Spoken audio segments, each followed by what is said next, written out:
Hey, Okay. hello, everybody. Thanks for hanging in there. This is panel number 3. We've got a Rock'em Sock'em panel to be able to share with you. But as Barry said, I am also one of the more senior members of the Alternative Fuel Clean Cities organization. And back in, I think, 96, when New Jersey became a Clean Cities Coalition, we were known at the time the North Jersey Clean Cities Coalition.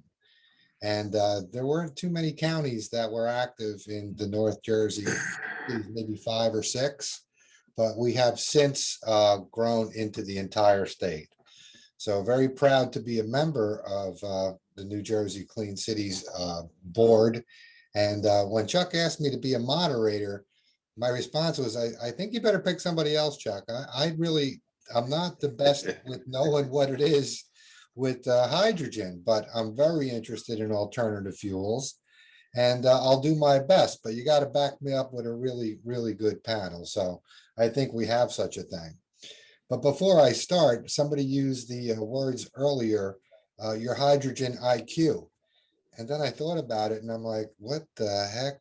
I don't really have much of a hydrogen IQ. So it didn't take long to find out a few things that would be of interest to share.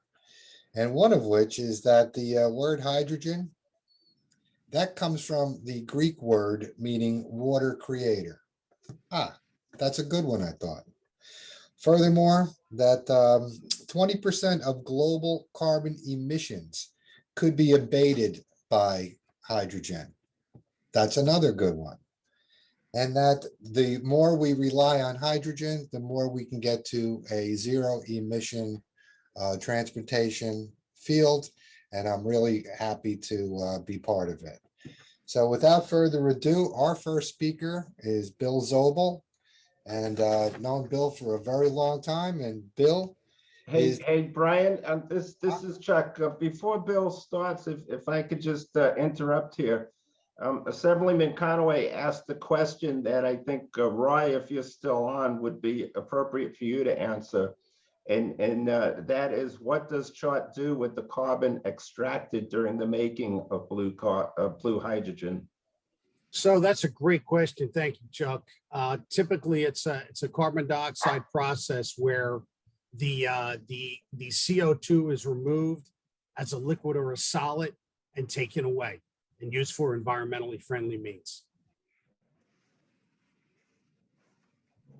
Thank you, Roy. Assemblyman, we could follow up if you need more detail on that. all right. Yeah, they can reach out to me direct and I can put them in touch with our carbon capture folks to get to talk more technically sound about that process.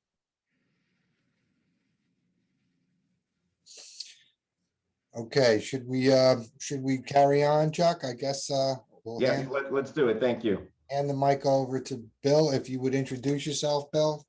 Very good. Good morning. Thanks everyone for having me. I appreciate it. As Brian said, I hope everybody's hydrogen IQ goes up a little bit today after all the panels. Certainly a lot of good information has been presented so far. Nicholas, you're going to run the deck. You want to just advance the next slide, please? Thank you. Again, I'm Bill Zobel. I'm the Executive Director of the California Hydrogen Business Council. The California Hydrogen Business Council has over 120 members, and we range from global leaders in the industry all the way to the smallest startups looking to bring new technology into the hydrogen space. Feel free to check us out on our website. I've got some information, contact information at the end of the presentation that you can feel free to look at your leisure. Let's go to the next slide, please. So I've been asked today to provide a sort of a perspective from California. We've been very engaged in the hydrogen space for a long time now. We've got quite a bit of experience there, and provide some information or share some information on where folks in New Jersey could potentially take your hydrogen studies or hydrogen policies to help advance the industry within the state of New Jersey. So a couple of areas that we focus on: transportation, gas and electric market design, and then statewide decarbonization planning are all areas where folks in this industry could participate with policymakers to help move this industry forward. Let's go to the next slide, please, Nicholas. Thank you. So as we've talked about today from several excellent speakers, hydrogen is a very versatile energy carrier. A lot of folks refer to it as an energy vector that can be applied to a variety of different segments of the industry to help decarbonize those sectors and lower emissions and improve air quality. This is a chart from the Hydrogen Council study that was done back in 2020, and it shows the various areas and various sub-segments of these markets where hydrogen can be applied quite effectively. And I won't go into detail on several of these today. They've been covered by other speakers, but just know that hydrogen as an energy vector can be applied broadly in the economy, which is very exciting at this point. Let's move to the next slide, please. So a little bit about California and what we're doing. The top of this timeline represents at a very high level what the state's trying to accomplish. California has set very aggressive decarbonization goals for the state. All the way over to the right, you can see the executive order by Governor Brown issued in 2018 set a carbon neutrality date for the state by 2045. So everything in the state is geared around trying to achieve that carbon neutrality goal across all sectors of the economy. A couple of those sectors that I will touch on today, I'm going to touch a bit on the power sector. I'm going to touch a bit on the gas sector. I won't touch too much on transportation. The other speakers have already touched on that. But we do have very aggressive goals across the spectrum. Much like New Jersey with a renewable portfolio standard, our goal is to achieve 100% renewable power in that sector by 2045, and we've got a 60% goal by 2030. So we're aggressively moving down this path to get to 100% renewable power with a midterm goal of 60% by 2030. So a lot to be done there and a lot of applications for hydrogen. On the transportation side, the governor, in case you haven't heard, had set a goal here recently with an executive order to ban the sale of internal combustion cars in the state by 2035 and move to a zero emission platform, and medium and heavy duty trucks by 2045 where feasible. Let's go to the next slide, please. So in terms of making green hydrogen affordable, this is a slide that was pulled together by the APEP program, Advanced Power Energy Research Program at UC Irvine. This was done for the California Energy Commission to demonstrate where the cost bands might be for various forms of green hydrogen in terms of what they could be produced for. So you can see there are three different brands of renewable hydrogen that have been listed here. The one on top, the one that's been talked about the most today, electrolytic hydrogen. Relatively high cost today, but there's a lot of potential to reduce that cost down to something that's much more cost effective over time with the right policies. Natural gas and with carbon capture and storage is the band in green. You can see a very low cost option today for green or renewable scale hydrogen. Those costs don't expect to decline much over time, but can still be very competitive with other technologies. And then thermochemical conversion, which is where they think a lot of research can still be done to lower those costs, also presents an interesting and cost-effective option for green hydrogen over time. Next slide, please. So this was the high case done by the same group in terms of integration of renewable hydrogen into California and looking at the demand curve in 2050. I'm not going to spend a lot of time on the various segments, but you can see here that over time, as the cost of that hydrogen comes down, you can see the pickup in some of the sectors that can be applied across the board, not just in California, but in other states, including New Jersey. So vehicles, both heavy duty, light duty, heat and process for industrial equipment, generation and storage, refining and ammonia are just some of the areas that were covered in this study. You can see it gets up, the demand curve gets up pretty high to about 4 trillion kilograms of renewable hydrogen per year. Next slide, please. So we did have a projection or a presentation earlier by South Jersey Gas. I thought that was very good, and I wanted to bring a little bit of gas perspective into this discussion from California. So this study's a bit dated, but it does show early on what the regulators saw would be a potential mix for hydrogen in the state's pipeline distribution system by 2045. So you can see in 2018, which is much like it is today, the natural gas mix in California is dominated by natural gas. And over time, through 2045, it looks to pick up to about a 28% hydrogen mix in that gas supply by the 2045 timeframe. Next slide, please. So the bottom line for everyone on this call and folks that are interested in helping to promote hydrogen technologies here in New Jersey would be to take a look from a policy perspective on what can be done at the state level to help move these programs forward. So a couple of suggestions. One is for the state to develop a high-level strategy. We've seen these be very effective in Europe. California is in the process of developing our high-level strategy now in what we call a scoping plan. What these help do is align resources across the state to help achieve the objectives that will be put forward within those plans. These also help provide investor certainty and show folks that are looking to invest in this market that the state's serious about it and trying to move forward. We also would recommend that the state take a fuel neutral approach.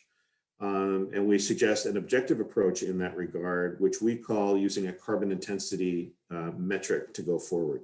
And what carbon intensity is, for those that are not familiar with it, is it's a measure of the carbon intensity of, in this case, hydrogen, relative to any other energy source that might participate in the same market. For example, the carbon intensity score in grams per megajoule for diesel fuel is about 100. The carbon intensity for hydrogen produced from steam methane reforming using a landfill biogas feedstock is somewhere in the 70s. So you can take any hydrogen product, whether it's produced from fossil sources, renewable sources, or anything else, and fit it into a carbon intensity score or matrix that shows how it fits into any regulatory construct. So we really like the carbon intensity approach here in California that's starting to pick up some steam. More specifically, in terms of the power markets, we see renewable hydrogen as a very effective and eligible RPS resource. We would suggest that New Jersey also consider using renewable hydrogen or green hydrogen as an RPS eligible resource and have it qualify. Long duration energy storage requirements that can be set by the state for hydrogen to help improve the resiliency of the electric system over time. Using green electrolytic hydrogen, especially long duration storage, can be quite applicable and present opportunities for growth in this market. In terms of lowering the cost of a green hydrogen, Genevieve touched on it earlier, getting access to low cost power to produce that hydrogen or access to the wholesale markets, if you will, to produce electrolytic hydrogen will really bring down that cost very quickly and allow for that product to be produced cost effectively much sooner than it would otherwise. And then finally, including green electrolytic hydrogen or green hydrogen into resource planning, the state's electric reliability requirements, and enabling these same wholesale producers to provide grid support from their projects will help to offset some of the costs and bring additional revenue to the state. Lastly, on the pipeline distribution markets, some areas there that we would suggest to help get the market kickstarted would be for the state to establish a renewable gas blending standard.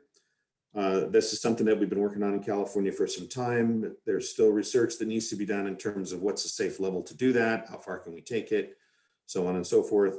But getting a renewable blending standard for the New Jersey gas system would certainly help promote development and supply. Finally, we would encourage the state to allow the gas utilities to invest in infrastructure. This is something that I know a lot of states are looking at. California is looking at it. In particular, investments in common carrier systems that can serve large hubs of industrial customers with a dedicated pipeline. Those would be ideal opportune investments for gas utilities. So these are just some suggestions for policymakers and you all here on the webinar today in terms of where you could take things for hydrogen. Thank you. Thank you, Bill. Very good. Question, if I may? Sure. What do you, if I may, what do you see the costs coming down as it relates to the power and gas markets contributing to that downward cost projection? So a couple things need to happen to start bringing that cost down. Number one, we need to have some scale, right? The way costs come down as you start to develop scale, there's competition among suppliers. And what you'll start to see is as there's additional competition, there's additional innovation, the cost of the product will come down with increasing scale. The way to get to scale, in my humble opinion, is to get the utilities engaged in the market early and often and have them start driving that scale with injection standards for renewable gas, in particular hydrogen, and building hydrogen into some of the reliability and long duration storage requirements for the state. Nice. And one other thing, can you share what policies are being advocated with California policymakers? All the ones I listed on that previous slide. So we're pushing all of those policies in California to try to drive some scale and investor confidence into that market. Great. Thank you very much. All right, moving right along, we've got Charlie Myers, who's coming to us from Massachusetts. And Charlie is the president of the Massachusetts Hydrogen Coalition. So Charlie, please take it from here. Ryan, thank you very much on that. I appreciate it. And I want to thank Chuck and Joanne for putting on this excellent activity this afternoon. Next slide.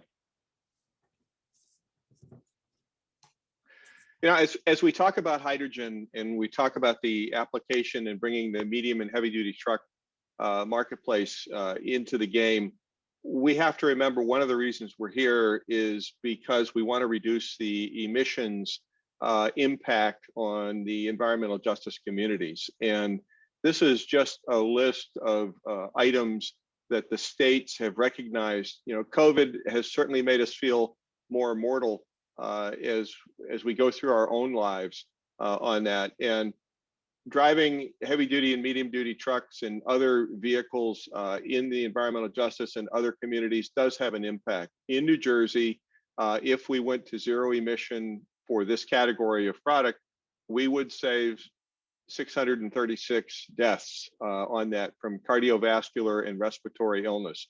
The other three categories that really represent significant impact would be work absences would be avoided. There could be millions of dollars of savings in health benefits, and certainly there would be new jobs created to support the vehicles and the associated infrastructure that comes along with it. Next slide. As we look at the applications, though, it's not just the emissions, it's not just the health impact, but it's the use case. And the use case derives what the technology is that would be best served to bring zero emission into the marketplace. So for heavy duty trucks, there are 5 things that users really consider, one of which it's got to be zero emission, no question. But the driving range has to be typical of what the users are experiencing now. They've got fleets of trucks, they have daily routes, and they need a technology that allows them to continue operating in the way that they are today, or they were looking at additional trucks or actually more vehicle miles traveled in some cases. The user experience and the time to refuel are important in terms of the refueling effort. You know, is this something that the drivers can do? Is the time comparable? The metric for the forklift marketplace was that using fuel cell forklift trucks, the hydrogen refueling actually took less time than recharging the batteries and allowed the forklifts to run for a longer period of time. So there was an actual business case for the user market to make the conversion. Another part of it is the infrastructure. What needs to be brought to the site? Is it power lines? Is it hydrogen stations? Is it scalable? Can it fit the need of not only the area, but the county and the region that it will be located? Last, what's the payload benefit, plus or minus? If we go to one technology versus another, will it cause us to drop payload, which drops revenue dollars that the user might have? Next. Looking at the port and truck marketplace, we have to know what's out there today. And so on the left-hand side, those are examples of container equipment that people can actually get fuel cell power for today on it. So whether it's a reach stacker or a container handler or a rubber tire gantry crane, they all exist with fuel cell technology today. The same for the yard dogs that are moving the containers around the port area. But yard dogs are also used at distribution centers of high volume. So both opportunities exist for that. And on the right, there are a variety of heavy duty trucks that are actually available for people to work with. Nikola is coming to the market. Hyzon is right around the corner. Hyundai is there today, and the Toyota Kenworth combination is there today. And then there's the hydrogen infrastructure, which is in the bottom left. On the very left-hand side of that, you can see a picture of a recently opened Shell station targeted to support Class 8 trucks. Notice it's a station big enough that multiple trucks can refuel at the same time. And then there's the Air Liquide station inside the Toyota operations at the Port of Long Beach. And there's a Nikola station in Arizona right now. So the infrastructure does exist. It needs to be improved. It needs to be refined. NREL, as we learned earlier, is actually working on getting a higher flow rate through it. But the basics are there today. Next. And so New Jersey, what I've tried to do here is to show you where the actual environmental justice communities are. This particular map is from the EPA screening tool, and it covers the PM 2.5, so the particle 2.5 size, and shows by color coding where along in New Jersey is the environmental justice impact of that. And it basically follows the I-95 corridor, the Route 1 corridor going up and down. But then what I wanted to do is I wanted to pick 3 different warehouse operations that are actually using fuel cell powered forklift trucks, which means, as on the bottom set of pictures, you can see in Logan Township, there is a good sized distribution center, and you can look at it on Google Earth, and you can look down and you can actually see the liquid hydrogen system that is supporting the fuel cells inside that operation. There's another one of a similar size and nature up in Cranberry, New Jersey, about the middle of the state. And if you look at that picture, you can notice how many trailers are actually there. That's a really good sized distribution center operation. And then in the top is another picture, that's Perth Amboy. So now we're getting closer into the port areas. And my apologies, what I wanted to show on this on the right, and the key is missing, but the second row down in the emission reduction is CO. So you can see the CO savings in pounds. And then the last two, the next to the last is PM 2.5 and then PM 10. So each of those distribution centers has a number of heavy duty trucks that go in and out of it. Those heavy duty trucks, you can forecast the number of by going to the International Transportation Engineer, ITE, and look up based on square footage, and it will tell you how many trips they will do per day out of that average distribution center, and then use that to forecast things. So just by converting to heavy duty trucks at those locations, New Jersey could realize savings where those trucks are driven. The distribution center may not be in an EJ community, but the trucks that leave or come to the distribution center are the platforms that go out into the environmental justice community. Next slide. Now, if we look at the state again, and we take that same PM 2.5 map, there are some additional locations that represent hydrogen demand on it. One of which is the port infrastructure up in Newark and Elizabeth. And that's where the container handlers, the reach stackers, and the drayage trucks could all be used. If you counted up all the equipment and looked at the amount of hydrogen they would use per day, the demand would be about 22,000 kilograms of hydrogen per day, and you can see the environmental justice area around it. The next would be the airport. Newark International Airport has ground support equipment. Now, we're not talking about the jets, that would be to come. We're not talking about the regional airport, that's a future activity. But there exists today ground support equipment, the pushback tractors, the baggage belt loaders, and things like that. That represents around 5,000 kilograms a day just at Newark International Airport. Now, if you take the entire state and you matrixed out the square footage of warehouse and distribution center in the state, you would end up looking at a demand of 275,000 kilograms of hydrogen per day for the heavy duty trucks that just support the distribution centers and the port of Newark and Elizabeth. That all could be very easily generated from the offshore wind activities, from the solar activities, and that solves your renewable problem. You could put those heavy duty truck stations. You could put 5 of them, you could put 10 of them. That's probably the next step to map out New Jersey, but to say, where could I put the heavy duty truck locations that would support that 275,000 kilograms? All total, 2,125 tons of CO would be avoided if all of those vehicles were converted to hydrogen fuel cells. 180 tons a year of particulate 2.5 would be saved, and 195 tons per year of PM10.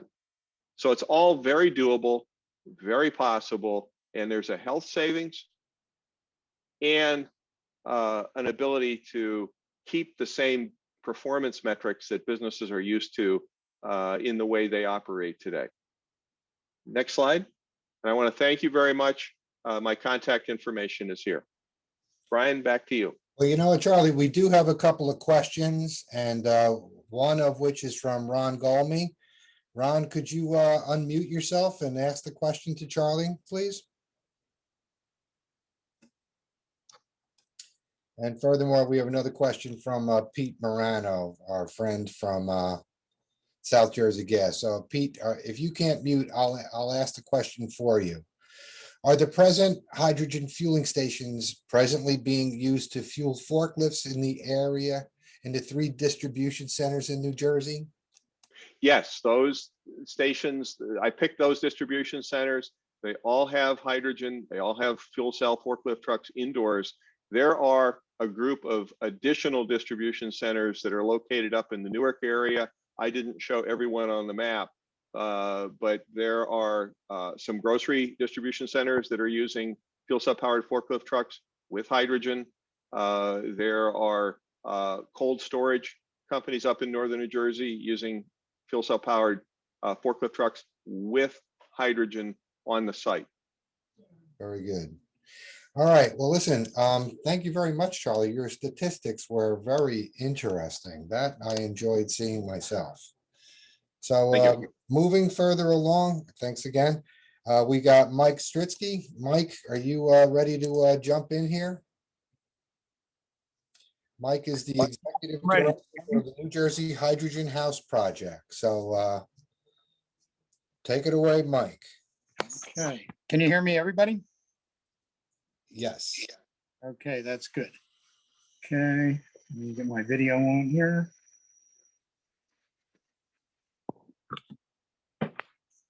Okay. So I've lived in the nation's first solar hydrogen home now for the last 19 years. In that time, we've created a whole number of advances in advancing the hydrogen house to where it is today. So basically, we use electrolysis here. We use solar. We used wind power, all to combine to give us a system that has been reliable, that has survived Hurricane Sandy and a number of winter storms. We have a negative carbon footprint in the fact that we produce oxygen in addition to using no fossil fuel. Next slide, please. Okay, so you see the layout of the hydrogen house here in the slide to the left. So we have this was done in 2006. We have originally 10 kilowatts worth of solar. Now we have 26. We have a small battery bank, which provides about 1.5 days worth of storage. And we have 12 hydrogen propane/hydrogen tanks that store about a half a year's worth of hydrogen for the home. We have a proton electrolyzer, which you can see the specifications to the right, which has been in use here, original piece of equipment since 2004. And we have a plug power fuel cell, 5 kilowatt, that drives the system. This system has been fairly reliable. I travel a lot to California, and the system runs all by itself. As time has gone on, we've converted everything in the house from cooking gas, heating gas. I fuel 3 Toyota Mirais from my house. And basically everything here, snowmobiles, lawnmower, have all been converted to run on hydrogen. this technology is real. It's here today. And, I've been doing this since 1996. When I worked for the Department of Transportation, we basically did the first commercial purchase of fuel cells outside the US space program, which were in operation for almost 18 years. That shows you how reliable these things are. So I've been in the business of actually integrating improvements that they've come along. The house here uses geothermal for 22 years to provide the heat and air conditioning powered by fuel cells and renewables. So if you look at the next slide, please. So this is my hydrogen home. To the right, you see the geothermal system. We have no concerns for energy here, consumption, big screen TVs, hot tubs, swimming pools, and I run my entire shop off of this. Now, NREL came up with the vision of a hydrogen home, and you can see it to the right. So you have underground storage tanks, you have electrolyzers, you have solar cells, you have a wind turbine, you have a grid connection. So all of these things I've actually built into this home. So we've been off grid here with a family of 6 for the last 19 years. All right. One of my other concerns is, obviously water. So back in 2010, we came up with a solar hydrogen water purification plant that's portable. It's called the Hydra. And you can see the water coming into the water going out. We're using ultrafiltration, and these were powered by fuel cells that could go from village to village in India. We actually debuted a lot of this equipment in Puerto Rico when they had all of the floods. So water and hydrogen are connected, and both are going to represent the next era of energy. So we've got to start getting our energy from a star rather than from the fossil fuel assets of the Jurassic Age. Next slide, please. Sorry, I covered that one. Next one. Okay. So this is the way we store hydrogen here at the house. We basically take regular old propane tanks. Actually, the ones I've used in the home were from 1971, repurposed them, and they've been in use here for the last 19 years, perfectly suitable for hydrogen. We've built hydrogen heaters, as you can see to the right, where we can actually put a catalyst on the heater. We run the hydrogen past it, it auto ignites, and it provides radiant heat. Storage at the hydrogen house is done in 3 different stages. We have low pressure, which comes out of the electrolyzer. Old electrolyzers were 200 pounds, same as a propane tank. The new ones that are out now are doing about 30 bar, which is about 400 and some pounds. That basically eliminates one stage of the compressor system here. We have medium pressure hydrogen, which is about 2,500. And then we have high pressure hydrogen, which is about 6,000. It's not the full 15 for the vehicle yet, but it's good enough to give me 60% of the range on these vehicles. And as far as I know, I'm the only individual citizen in the world that's actually doing this from renewable.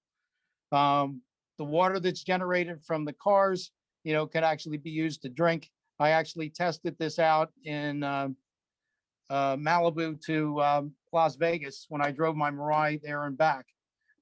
We actually had brought our own fuel with us on the way back via these storage trailers we make.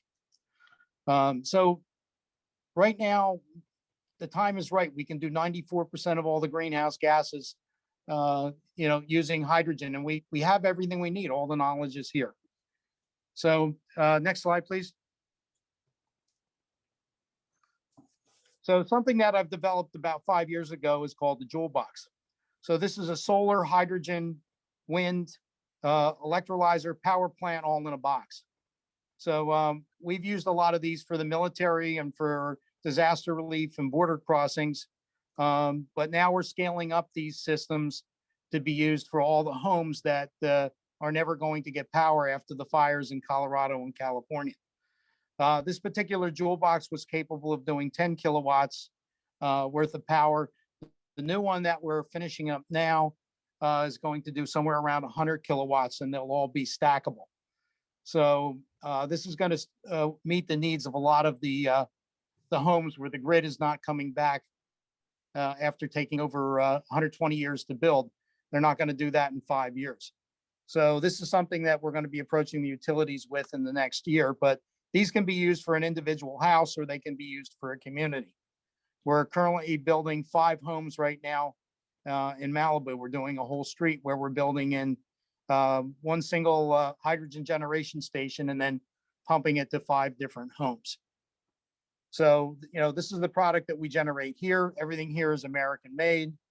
And we've already done hydrogen homes here in New Jersey. I did one up the road in Pennington, which became the world's first commercially affordable solar hydrogen home in the world. And that's been operating now for 7 years. I also have one in California as well. Next slide. Okay, so electrolyzer technology is the key to a lot of this stuff. We've seen that, fuel cells are currently, lots of different companies are building them, and the costs have come down considerably. And we can thank companies like Proton and Toyota for, putting a huge effort in and bringing these down. The electrolyzers right now, on the other hand, that's a different story. Costs have been coming down significantly. The cost for the one at my home was $125,000. And that was a lot of money back in 2002. Currently, electrolyzer technology we're using is going to do the same thing for about 19,000. So that's a dramatic drop. And like I said, we've seen the same thing with hydrogen fuel cells. We've had a considerable drop. Right now, there are Toyota Mirais out there that are off the grid. You can buy for like $10,000. So I'm in the business of doing integration and building systems. And right now we've seen a lot lower cost than we ever have, which is going to make this a lot more feasible very quick. And like Charlie said, this is going to be a matter of volume in order to get this out there, and demonstration projects. We have to let people know that there's something else on the menu. So, we have everything we need.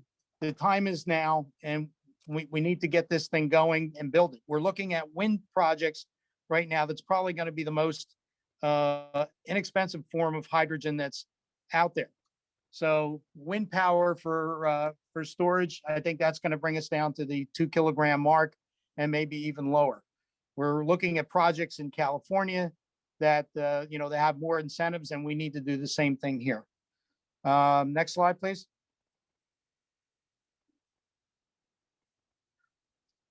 This was a project that I was involved in California where we're doing agricultural waste. I think this is going to be one of the key components. We're taking, in this particular example, we're taking carrot waste from one of the processing plants, the end tails, and then we're converting it through a process where we're basically using microbes rather than anaerobic digestion.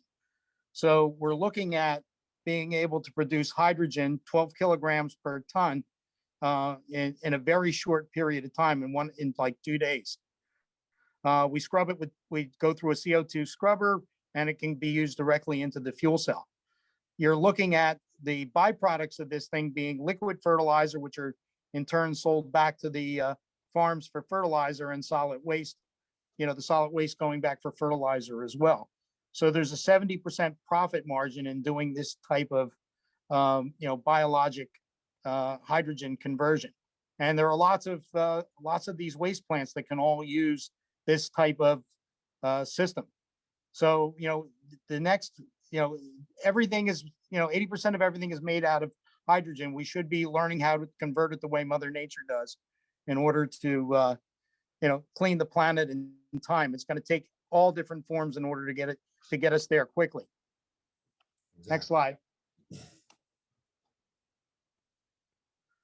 Okay, so some of the things that I want to close out with is, currently all the major automakers have invested in this technology, and, we have that part of the chicken and the egg. 94% of all the greenhouse gases can be mitigated by using this technology worldwide, and we have everything that we need. All the technology exists, and advances over the last 20 years, are all here today. We've had a false start 10 years ago, but it's all here right now. All we need is mass production. Right now, we're behind the 8 ball as far as what other countries are doing. We have to accelerate that pace. California is probably 6 years ahead of us, and Europe's probably a few more ahead of that. So, I'm recommending that, that we put in incentives like we did for solar originally. So where you cover 70% of the hydrogen refueling infrastructure, so we can actually take this seriously and get it out there.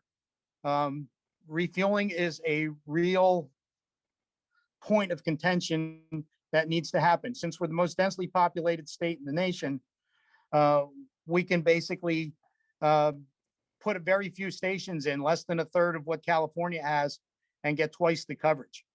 So, since we're close to major metropolises like New York and Philadelphia, this makes a lot of sense. So we need to put the funding into education, demonstration projects, and get these stations out there.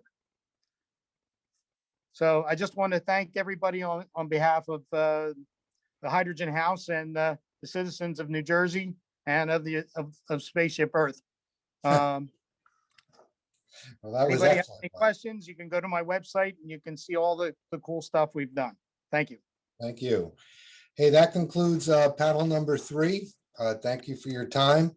I guess, Joanne, you'll take it home from here. Yes. Let me ask Carolyn though, did Chuck leave you with any closing comments before I close the meeting? I'll just do a little bit of housekeeping, which is, thanks so much for everybody for joining, and that we'll post the slides and the presentation, if possible, on the website, and I'll send it back over to you. We've got more to come. Joanne, you can do the closing final from here. All right. Well, first of all, I wanted to ask if there were any remaining questions. We tried to answer the questions in the chat and live, and there were some things we couldn't answer, and we will make sure we get back to those folks who asked those questions. If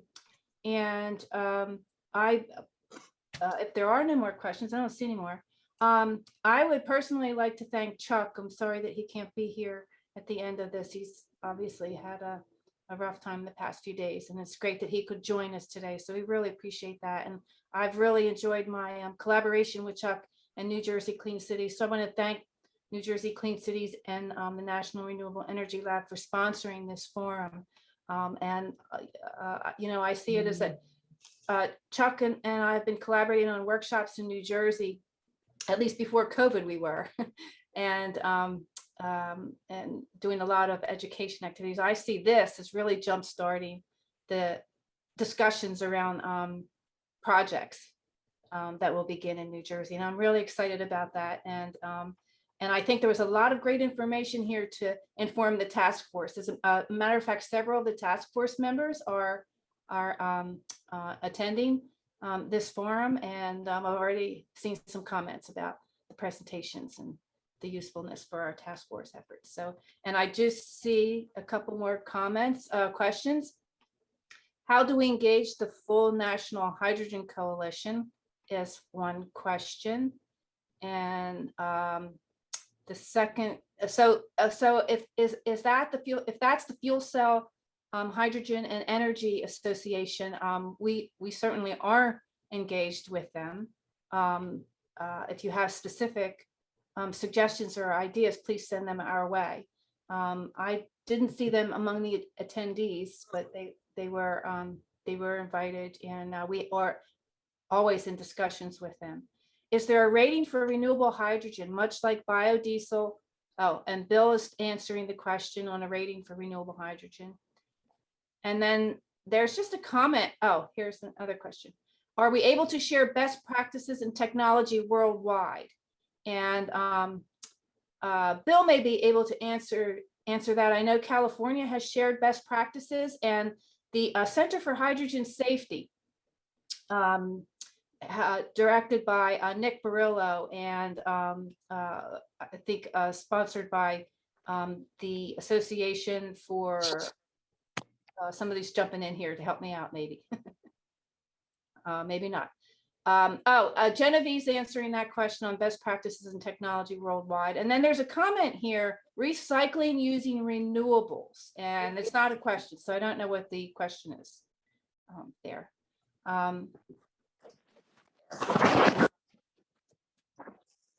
Do any of the panelists have anything remaining to say before we close? Because we are a few minutes early.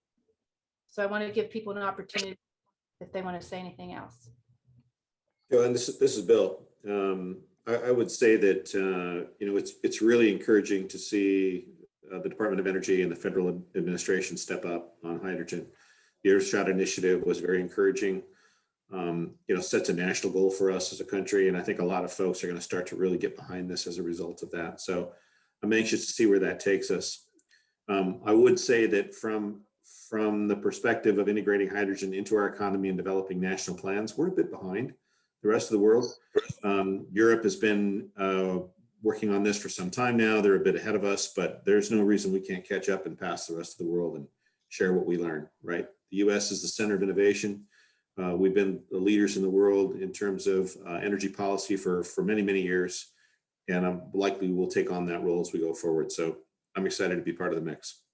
Thank you, Bill. I totally agree. It's exciting times for hydrogen, and there is the International Partnership for Hydrogen in the Economy, where information is shared. That's DOE is an active member in that, as well as other organizations. Caroline, Matt Dawson asked if we can send out the link for where the recording will be.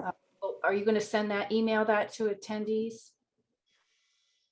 I think we're probably going to post the presentation on the website, and we'll work on keeping everybody posted on whether we'll also add the presentation, the live recording there as well. We can get that ironed out. Okay. Hey, Thank Joanne, may I bring something up rather quick? I don't have a whole lot of time, but something really exciting that we're up to. Sure. So I personally been involved along with Chart, and we've had a lot of collaboration with heavy duty truck manufacturers on liquid hydrogen, dispensed liquid hydrogen. We're working on liquid hydrogen tanks. So heavy duty is going to happen really quickly. Some of those truck manufacturers that I can't mention have already taken orders for thousands and thousands of trucks, and liquid hydrogen as a fuel is here. And we're trying to figure out, is it cryocompressed or is it liquid hydrogen? The definition of cryocompressed, for those that don't know, is liquid hydrogen above 300 bar storage. So a lot of excitement going on. Is the busing and medium duty going to go liquid? Are they going to stay high pressure gas? Things like that as an industry. But I got to tell you, heavy duty is moving really fast with liquid because of the range requirements. And a lot of companies have had a lot of interesting postings, which, I encourage everyone to see. But heavy duty's driving the whole market, and we're excited to be a part of it. Thanks, Roy. That's good to hear. I'm also a big fan of fuel cell buses. California and Ohio have deployed fuel cell bus fleets, and I think they can work very well in New Jersey. So I certainly would like to see that happen. Brad is asking about the role of ammonia as a more cost-effective means of storing hydrogen. Roy or Genevieve, do you want to, or anybody else, say something about that? Genevieve? I'm going to defer that one, Joanne. Okay. Genevieve is typing an answer. So as we close, I want to thank all the panelists and the moderators, and I especially want to thank Caroline and Nick for handling all the logistics and making all this happen, and all the technical difficulties, last minute technical difficulties. Really appreciate it. And Nick for managing the slides so with that, I think we're going to end some 20 minutes early. But Genevieve is still typing her answer, so maybe we should, it seems to be done. Okay, well, thank you, everybody. We're gonna end with that, and enjoy the rest of the week. Stay cool. Take care. Bye-bye. Thanks. Bye.